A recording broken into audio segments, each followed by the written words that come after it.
Now just to point out before we go any further, these values are lowercase. So if I was to type in uppercase into here, so Alex as opposed to Alex, it's not going to recognize it. So we're going to introduce a couple more functions a bit later on that are going to deal with that as well, to make sure that people can't get around things like this.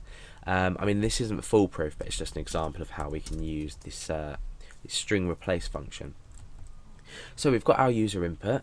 Now what do we need to do? We need to say user input new, so we can create a new variable, and this is going to be str replace, and inside of here we need to take our 3 arguments now, or input our 3 arguments. And the first one is going to be what to find, then what to replace, and then the user input. So we're finding what's ever in this array, so each element of this array. Remember, this will automatically take each element of the array and search for it, and then this will take each element of this array and replace with a corresponding value.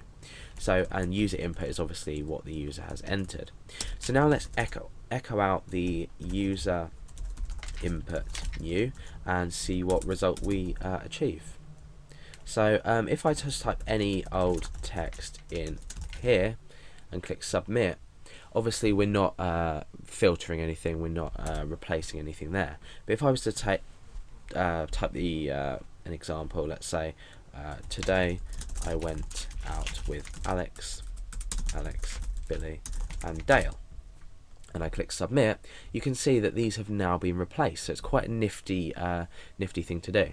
So now what happens if I have a capital A for Alex, let's say, and a capital D for Dale? Or you could have a capital L in the middle or something like that. Let's click submit and see what happens.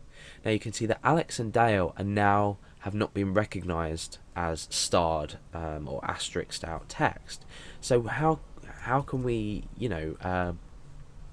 protect against this? Well, what we want to do is we want to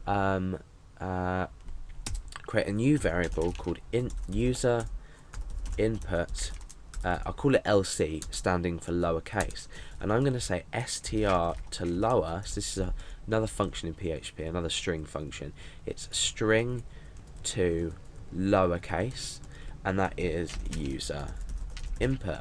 So now what we can do is say user input lowercase rather than the user input itself, and you will see if we refresh now,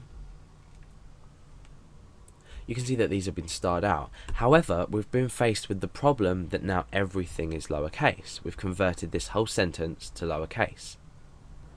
However, we do have a solution for this, and this is to completely change the function that we use.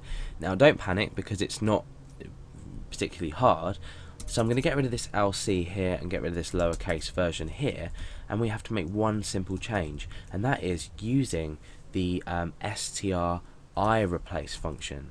So now what we can do is we can take in input, and everything that we use is now going to be case insensitive. So let's just try and click submit again. Now what you can see is that we've used an Alex with a capital A Billy with a small b, and a Dale with a capital D. However, we've maintained the structure of our sentence, being the case that we've specified, but we've also change the words.